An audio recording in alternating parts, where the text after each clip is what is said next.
One thing about fishing, no matter whether you're a beginner, been doing it for several years, but do it like me all your life, is you can't control the weather. The weather is that one overall deal that really affects fish, affects wildlife, affects us. There's a few things you put in your favor. We're going to talk about that. I'm D.W. Verts, Hickbilly Outdoors. We're still trying to learn how to fish. Be right back.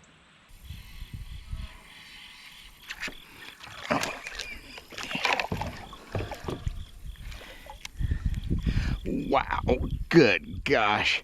It's just almost not nice. Dandy, there's a 4-pounder there, pretty close to it. Fish is healthy, so good for it.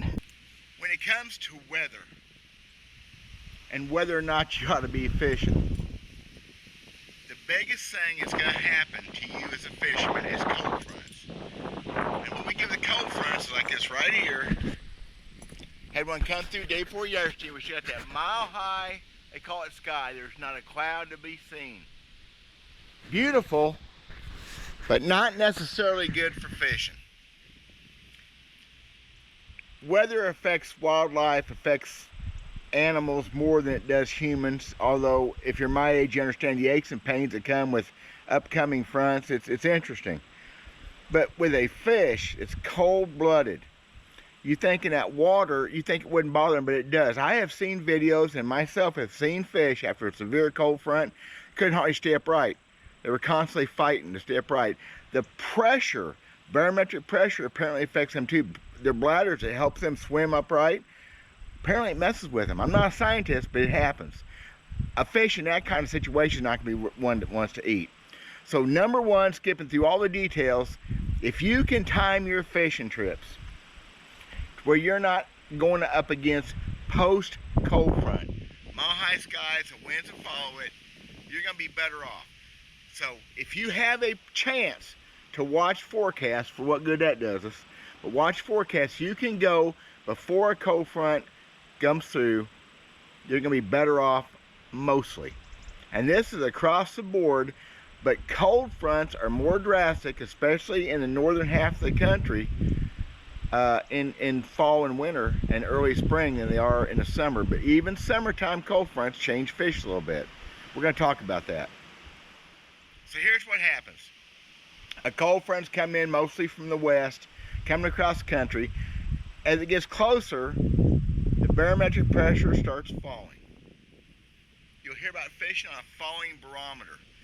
Sometimes it sucks, but usually that's when the fish are going to bite better. And immediately preceding the cold front, I mean, when the clouds are starting to build in, the rain's starting to come, that's when fishing can be sometimes the best, especially in the summertime.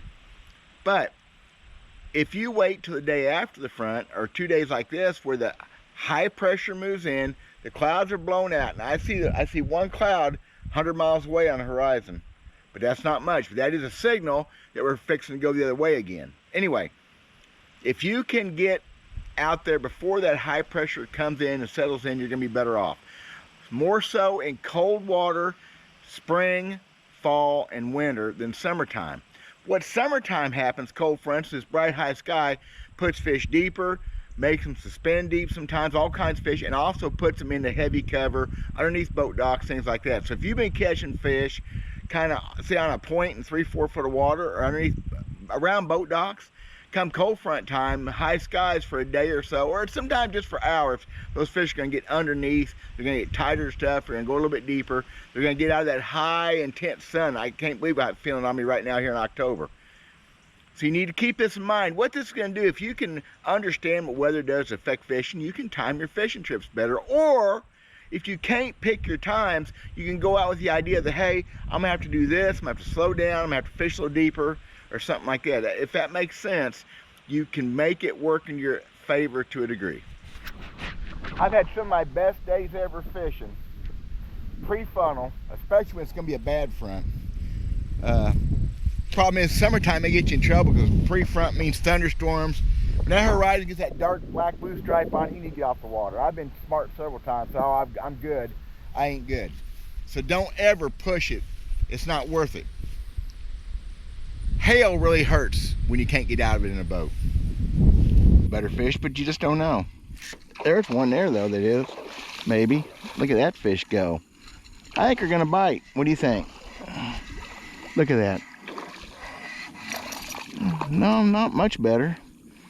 We're looking for 5s and 6s, but we'll take the 3s. That one's better than the first one. That's probably at least 3.5. Now, again, it's really not that hard. I'm not a weatherman. Of course, most weathermen ain't very good weathermen either, are they?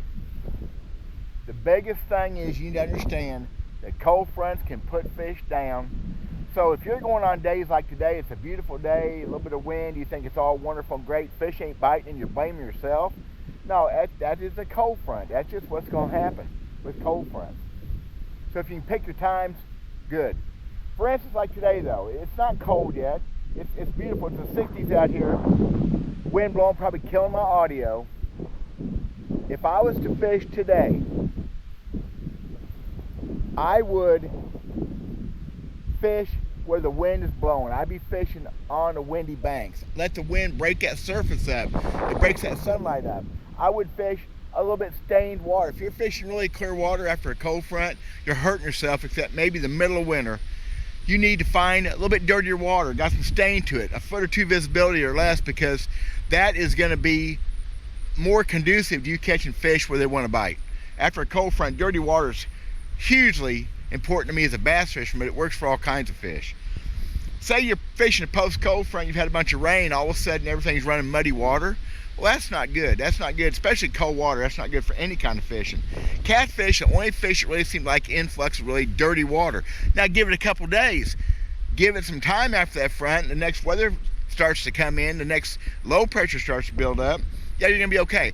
I'm gonna fish that stained water, the green to light brown water every time I can, but especially after a cold front. That's about as good a tip as I can give you. Well, it's a beautiful morning. I was fixing to go ride my bike. I want to do this video before I couldn't breathe because it gets pretty ugly. Hope that helps y'all some. Think about the weather. Try to look at forecasts for good. The forecast is always going to show that front. They may not get the timing right, and the amount of rain right, or no rain, or whatever, because there's dry fronts just like there's wet fronts. But if you can look at a weather map, you're planning a trip, look at it a few days ahead of time, you can see that front. It'll be drawn on that map, and you can time things. If you can't time it, you need to understand that if you're after a front's blown through, you may have to slow down. It's a thinking man's deal. You've got to think about what these animals are telling you. They're telling you, I'm not one to eat. Maybe you got to work it out a little bit. Go to a different spot, fish that stained water. Hope this wind didn't destroy us. I have to do this again.